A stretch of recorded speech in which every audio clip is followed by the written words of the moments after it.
Good morning and welcome back to another edition of Gary's Movie Emporium. Today is a Dollar Tree trade that has been long overdue for making this morning. First up, I'm going to get started on what I got. This is from Patrick and the Cheetah.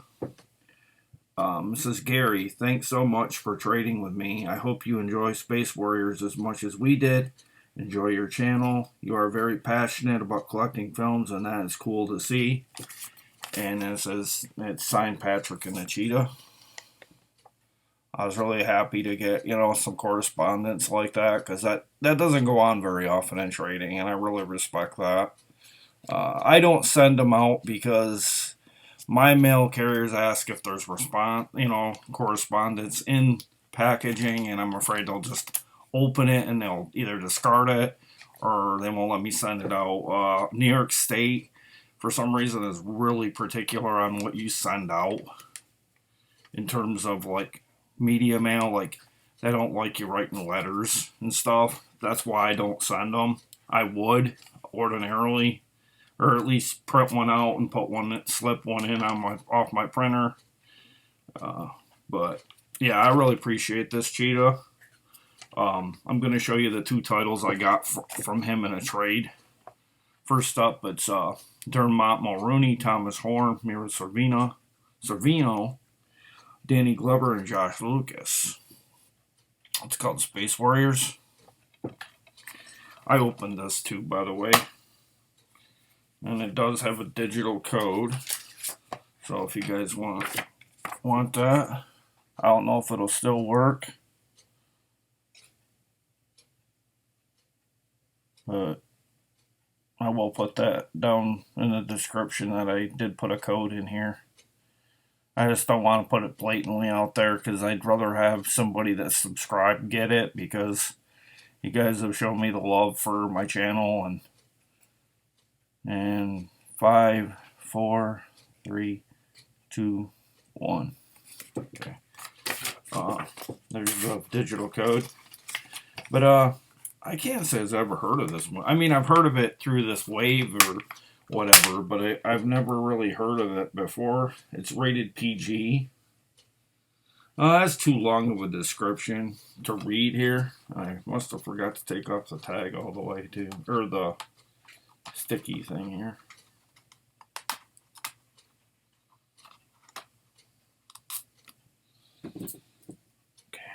Okay. It says it's from 2013. It almost has that like 80s or 90s vibe to it with the cover. Great cast here. Love Dermot Mulroney. Love Mira Sorvino. Love Danny Glover. Love Josh Lucas. I can't say as I know Thomas Horn too much, but great cast. Looks like it could be really good. I guess it is really good from what Cheetah has said. It's like really like a classic. And then he didn't have to do this, and then he said he was going to do it because he felt bad that I sent mine out before he did. It wasn't that I was worried about that at all. It's just my wife was wondering what was going on because she didn't know if it was somebody trying to, cheat us out of trading or something. She didn't know. It wasn't nothing against you, Cheetah. When we're new to trading with certain people, she gets kind of skeptical. But I had good feeling you were a good dude, and you are. The next one he sent me was the Bodyguard. It's magnet releasing here. I did have this already, but it's not a big deal because you never know. Like if one of the ones I have is a faulty one or might have some imperfections. This is immaculate. It's from 2004. It's 96 minutes. It has explosive humor and action. It says it has very limited features on this one, though. Just basically a basic behind the scenes look at this movie and the making of it, I guess. But really cool cover here. It says when the bodyguard's employer is assassinated, the grieving son fires him. By inheriting his father's company, the son now becomes the next target and is forced to flee and hide out with a family who is unaware of his connections. Seeking redemption, the bodyguard determines to find and protect the missing son. However, a gang of bumbling hitmen thwart his efforts. So he gave me this one. I was really happy about that. Even though I had it, it's not a big deal. Just like when you trade and you have a collection, to me, duplicates are fine as well. But you can find Cheetah on Instagram. I believe he might have his own channel. I think he does. I'm pretty sure he does because I think he said he reviews for Wild Eye. I don't know if he does it in writing or if he does it in videos because I don't know if I've ever seen any of his videos. I think I might have seen slightly bits and pieces of it maybe. Because there's so many people that I watch the videos for, I lose track of who I watch and who I don't. Because a lot of us do a lot of the similar, themed stuff. And next up, another trade I got here is with my Dollar Tree DVD. And I go through Instagram to reach out to him on a trade. He seems to be very passionate about going to the Dollar Trees and picking up stuff for people. And he was excellent to trade with. Not that Cheetah wasn't, but it's just like I knew even less about Dollar Tree than I did Cheetah. And I admit I was a little skeptical, and it's no knock on him or anything. It's just like when I just opened up an Instagram account, and there could be a lot of people out there that could take you for a ride on your trades or whatever. But once again, I hit the gold mine with my Dollar Tree DVD guy here, and Larry and Melissa, it says. And I'm sorry if I didn't notice that.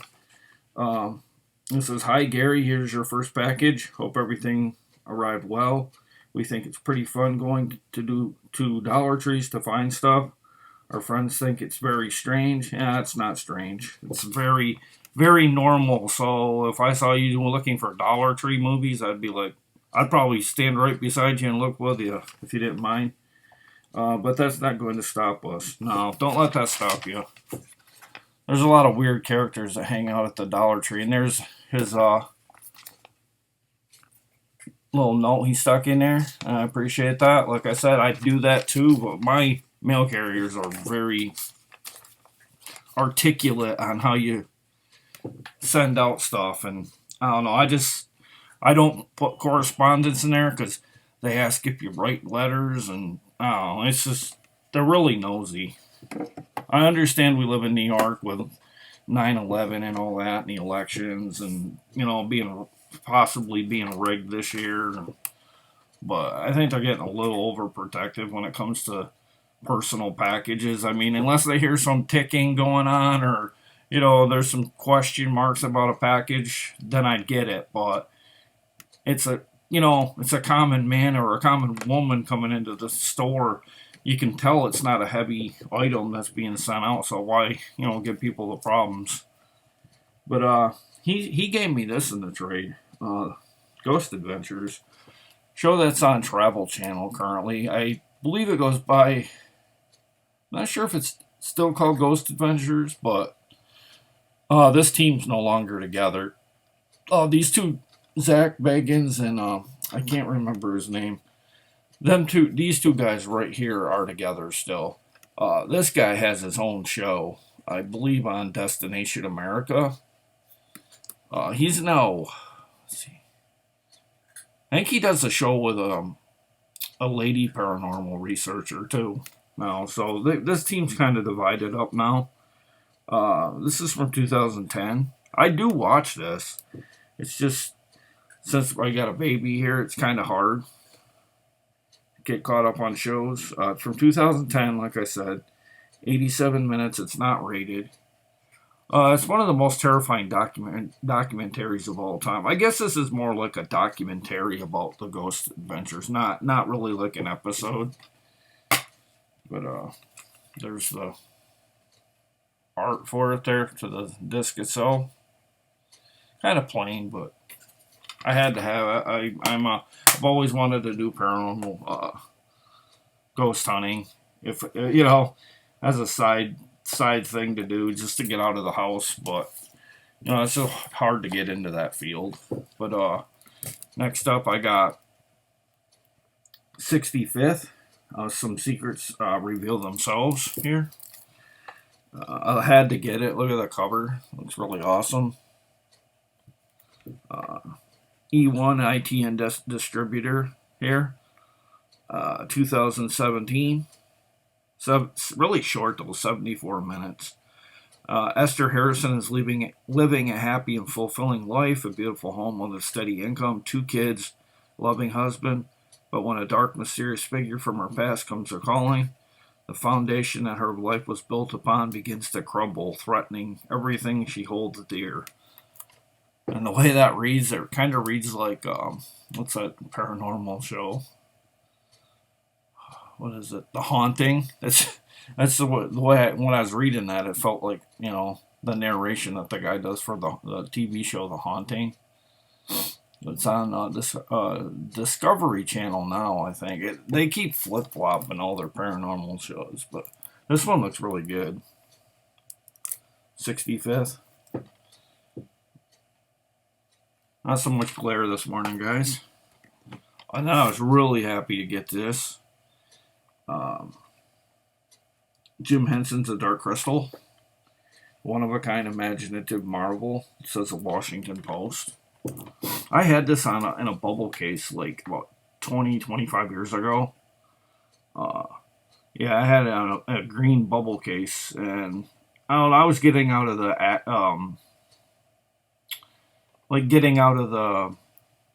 game of keeping bubble case movies. That's what we call them, is bubble case movies. They'd be the big thick Disney ones that you see. You know, any company that went bubble case route back then. This has a slew of special features. World of Dark Crystal, making of documentary, original language, deleted funeral scenes, character drawings and profiles, isolated music score, and a theatrical trailer. This is pretty much self-explanatory. I'm sure pretty much everybody's seen The Dark Crystal by now. This is a Jim Henson production here. It's 93 minutes, 5.1. I believe it's, I'm trying to see what year it is, because it's not 2005. I know that. I would bet somewhere in the 80s or early 90s, maybe. Yeah, I don't think this was... No, there's no way this was 2005. I don't think. But, that's The Dark Crystal. Pretty unique looking cover, too. Look, I'm not used to seeing it look like that. And then I didn't realize I had gotten this in the trade with Cheetah. And I had already put it in, and it's fine. I mean, if it's really that good, it's good to double up on it, because you never know if it gets good word of mouth in the trading community that maybe somebody might want the second one. Plus, it could give me something that I don't have to. You know, it's fine though. But there's 2 Space Warriors there now, and then I got the BBC Doctor Who Series 9 Part 2. It's from the BBC. It's a 2-discer here. I had to have this. I like Doctor Who a lot. I grew up watching this on PBS. When I had, what was his name? I want to say Tom Walker. The doctor who had the long scarf that would wrap like 10 times around his neck. Kind of really gaudy looking scarf, but to me, he'll always be my favorite Doctor Who.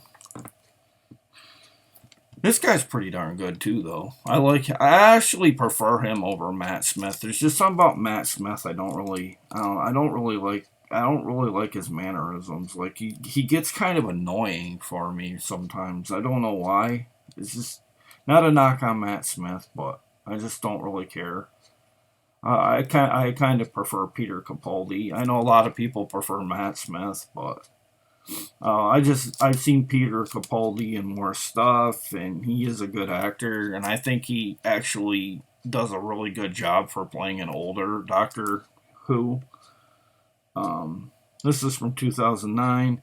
It's also based on the BBC 1963 TV series here, so it's been around since at least 63, according to this. Like I said, it stars Peter Capaldi and Jenna Coleman. I thought they were a good team, Jenna Coleman and Peter Capaldi, too. They star in this epic conclusion to the 9th series of Doctor Who, despite the danger that seems to lurk around every corner. The Doctor and Clara are still relishing all that time and space has to offer them. But the clock is ticking, and Zygons aren't the only threat they'll be facing as they embark on their biggest adventures yet. It has bonus features of a 4 by, I don't know if that's 4X Doctor Who extra or if that's 4 by Doctor Who. I don't know there, but it's really heavy and extensively heavy, so you know it's a 2-discer. And then I was happy to get this. I have a Wild Eye title here called Bone Jingles. When bones rattle, blood will flow. So I was happy to get that in a trade. It's from 2017, according to the back here. It's one hell of a crazy ride. This is the throwback horror done right, says James DiPaolo from Wicked Channel. Fight the curse with something worse. While transporting the legendary serial killer Bone Jingles to an asylum, a group of police officers break down in a cursed with demons and zombies. The only way they can survive the night and save the town is to release Bone Jingles to help them fight off this ancient supernatural threat. So I'm going to set this one. Well, it actually says it's 2016. It says here, yeah, so all rights reserved. It's probably 2016 and then come out in 2017 on DVD. Really short one here. It's 78 minutes. But I'm going to put this with the Bone Jingle, or with the Wild Eye collection that I've received. So I'm going to throw that in that box, but I was happy to get that. And then, sorry about the pop-up banner. Next, I got a trade from Nubbz. This guy, trader too is on Instagram, and it's just like it sounds, Nubbz with a Z, with 2 B's and a Z. Nubbz. That's his name on Instagram. I traded him a Green Lantern Steelbook, and I can't remember the other one. But it seems like it's a horror film. Oh, The Eyes of My Mother. That had a slip on it as well. I think it was a Blu-ray.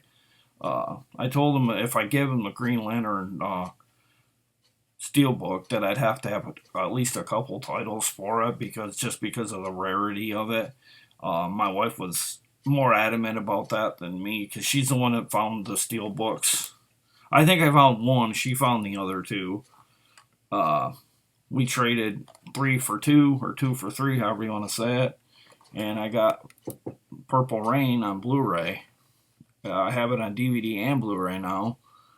So I could combo pack them out if I'd like to, which sounds like a pretty good idea.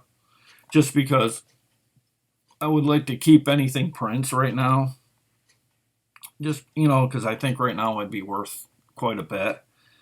Not just that. I listened to Prince, but I was always more of a Michael Jackson fan. But I've never seen this. My wife said it's a really good movie. From 1984.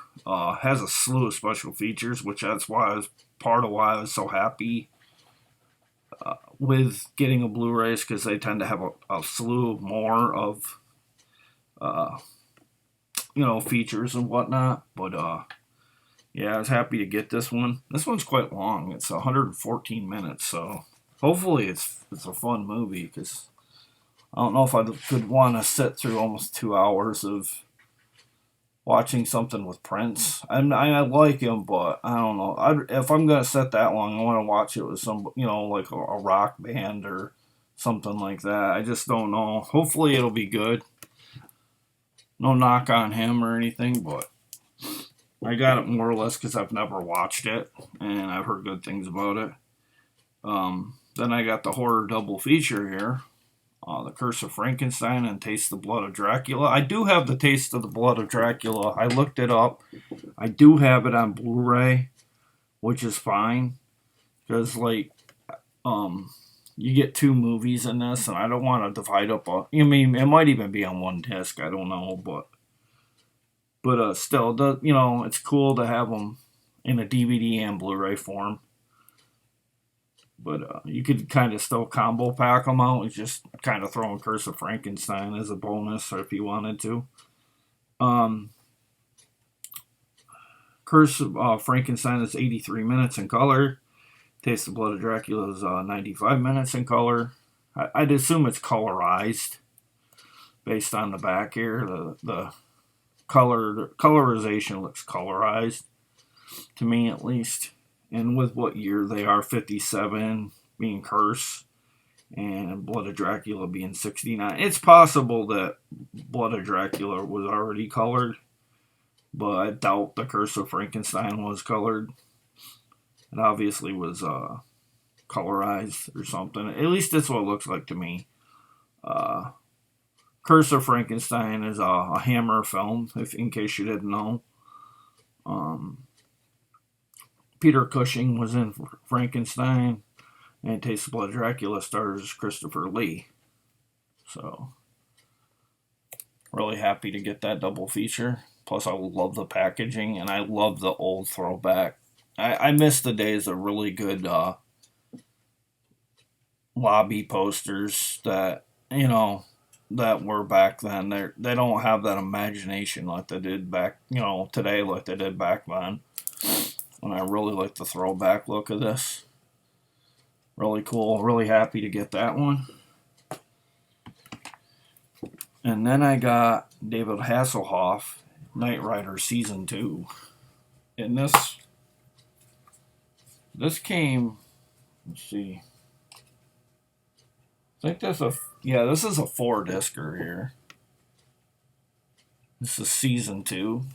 Really would love to get Season 1. I was a really big Knight Rider. I wasn't at first, to be fair. I wasn't a big Knight Rider fan when it first came out. But then I started watching some of them. It's just like, I always loved the theme to this show. This has almost 20 hours of entertainment on this. So, I mean, you got, full weekend's worth of, something to watch right here. Maybe even longer if you're a slow burner like I am. I'm more of a slow burn kind of person with shows because I feel like you binge them, you kind of lose things, like, because you have to remember so much. And I feel like no more than a couple episodes at a time is all I can do on any show, just because the lack of. See, my memory's not the greatest on some things. I can remember stuff as a kid, but I can't remember stuff like in shows and stuff, or plot points and stuff. I don't know if that's a learning disability in terms of like taking in what I see, but that's the way I am though with binging. I don't agree with binging a whole show like in one day, like some people do. It's like, wow. I know you want to get it over with, but I also like to, leave a little bit of. You're kind of walking away from a show, kind of feeling not overwhelmed by watching the entire thing. And then finally, and I appreciate that too, Nubbz and Dollar Tree and Cheetah. And here finally, I got my final trade, and I got another trade coming, but I had more in that one, so from one person, so I wanted to do that one by itself. But this is from Anthony Short. He too has a channel, but I noticed he doesn't have any content, but I think it's because he's off to college right now, and he's busy doing his own thing, trying to, better himself, and I respect that. It's hard to go to college right now with COVID and stuff, so I know how hard it is for him to get these sent out through the post office, and I appreciate that, Anthony. But first up, I got the Jackie Chan movie here, Reset, a relentless thriller. I had to have it. It has that sci-fi look to it. This is a Wogo USA. In Mandarin with English subtitles, so I'll have to read this one. 106 minutes. I don't think I'm going to read these because it's looking like it's 25 minutes and I don't want to overwhelm people with the length of the video. And there's the back if that's better for you there. And then I got a Blu-ray plus DVD combo here. Stars Dax Shepard, Michael Pena. It's called Chips, Keeping the Streets Safe-ish, based on the TV series of the same name, Chips. Says it's hysterical. I know a lot of people hated this, but I had fun with this. I don't know why. It's just one of those so bad it's good kind of movies. It's rated R, 101 minutes on this one. But I get the hate for it as well. But I mean, to me, they will never, no matter what movie they turned out was not going to be as good as the original Chips show. I grew up watching it as a kid. Every time Chips was on, I'd always watch at least one or two, episodes if it was on. But we didn't have the luxury of cable like a lot of you probably had when you grew up. But we lived in such a dense area that cable was on the last thing on people's minds. And if you didn't have, basically we got the local CBS affiliate, and if there was anything you were going to watch, it was going to be all CBS shows. I think that's why I kind of have a resentment a little bit towards CBS, is because I grew up watching them constantly, and their shows are good, but they're all too formalic for me, because it seems like they're always either cop shows or either not medical dramas, but they're always lawyer shows, or and then they got their comedy block, and it's just I wish they'd bring a more productive lineup to the channel, because it's just most of the CBS shows to me are not much good. I mean, I like Blue Bloods and stuff like that, but they pretty much don't, for me, they're not really my channel. I'd rather watch something on Fox or NBC. I think those channels are more up my alley, but Chips here this is a pretty good movie, I thought. It wasn't great, but it was pretty funny. I watched that with my son one time. And then I got a Morgan Freeman, Michael Caine, and Alan Arkin. These are all Academy Award winners here. Going in style. Huge Morgan Freeman fan. Not that I ain't a Michael Caine fan, but something about Morgan Freeman, his career's just been stuff that dreams are made of. He's played in great stuff. PG-13. It's from 2017. See, I first knew about Morgan Freeman back when he used to play in PBS show Electric Company, kind of like a cheap knockoff of Sesame Street without the puppets, but it was about learning show, and there was a lot of singing and skits and stuff with the different people from Electric Company. But I used to love that show back in the day, because we had, like I said, we had PBS, CBS, and a local Canadian affiliate because we live so far up north. But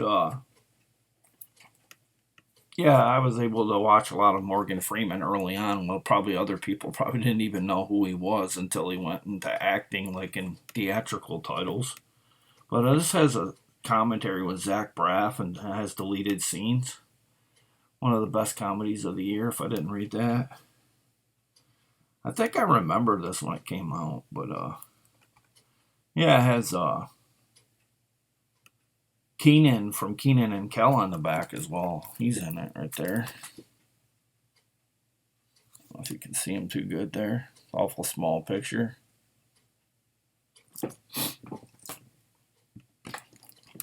We'll put that back over there. Three more guys, and then the video is all wrapped up.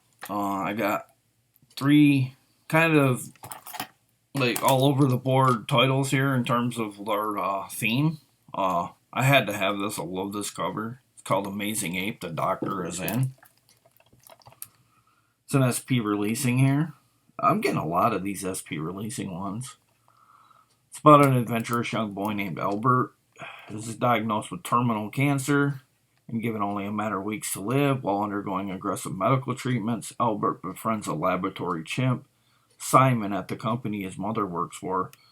Through this newfound friendship with a gifted chimp, Albert finds new hope and courage and the strength that leads him to undertake one final great adventure. With the help of his broken-hearted mother, Albert breaks Simon out of the laboratory and embarks upon a journey that teaches Albert and all those around him a valuable lesson about compassion for all living creatures and the powerful healing effects this can have on our lives. This doesn't sound like it's like a comedy or anything. This sounds like it's really compelling and sad. Like I wasn't expecting that. It must be a really sad one. From 2017, 79 minutes on this one. I don't know, that might be one you might have to have the box of Kleenexes handy with. It sounds sad. I haven't. There's like one other movie that's really sad about chimps too. Is Project X with Matthew Broderick and Helen Hunt. That one is a really sad movie. Like I don't blame the chimps for going all uproarish on the humans in that movie, because it's like I just don't believe in testing just to, like on chimps or any animal for that matter. It's just I just don't know why there ain't other alternatives to testing that way. It just seems really cruel. But that looks really good. That looks like really sad as well, but a little bit more up my alley in terms of horror is the movie Foxtrap.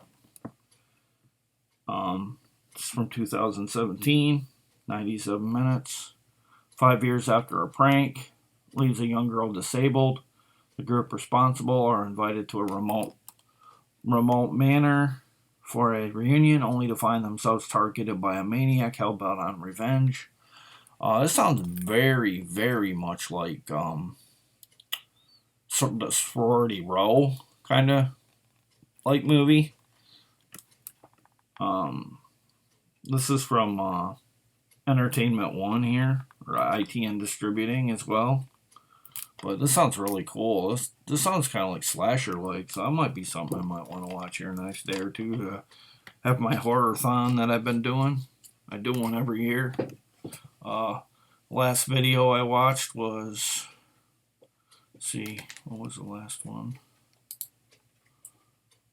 I watched, besides my review, I watched two more. I watched Deep Red from 76, and then I watched Camp Blood, the first one, from 2000, from Sterling Productions. So I was able to watch that one, and now it's on to the very last one here. It's from, I like this company. I like the way they write their writing on the front covers. Something Weird Video. It's World War II, V for Victory show, Shellshock, A Barrage of Action, and Battle of Blood Island. 10,000 men attack 2 got through. And kind of has that like grindhouse look to it on the cover. I really love that. When I seen Anthony had that, I was like, they're calling this chillertheater.com, so it has a lot of special features. Shellshock is from 64 and 82 minutes. The Battle of Blood Island is from 1960, and that's 64 minutes. It's been digitally remastered, that's what it says. Battle-scarred World War II trailers for a slew of features. Soldiers are taught not to talk. The Pentagon psychoanalyzes the Japanese in their outrageously racist War Department orientation film number 2. Sing along with Bing Crosby in the theatrical War Bond short. And a total running time of over 3.5 hours of Uncle Sam in action. So can't go wrong with this, and I'd like to extend a thanks to everyone that I traded with in this particular video, and people I traded with that's not in this video yet. I really look forward to the trades, because it just, like, you go to the mailbox and you have this box, you know it's got movies in it, you're just like a little kid at Christmas. I appreciate the trading. I appreciate the correspondence. That means a lot. You guys don't have to do that. I appreciate you just sending stuff. You know, and even if you don't, even just reaching out to me, setting up trades means a lot to me too, because it means you have a passion for it as well as I do.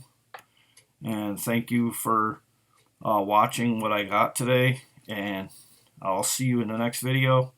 My next video is probably going to be a review, because I want to get caught up on them so I can get Wild Eye to send me more titles to review, because I'm kind of getting to the not quite to the halfway point of what they sent me, but just about there. And I'd like to thank them as well, and I'll see you in the next video, guys, and you all take care and have a perfect Wednesday. See you later. Bye.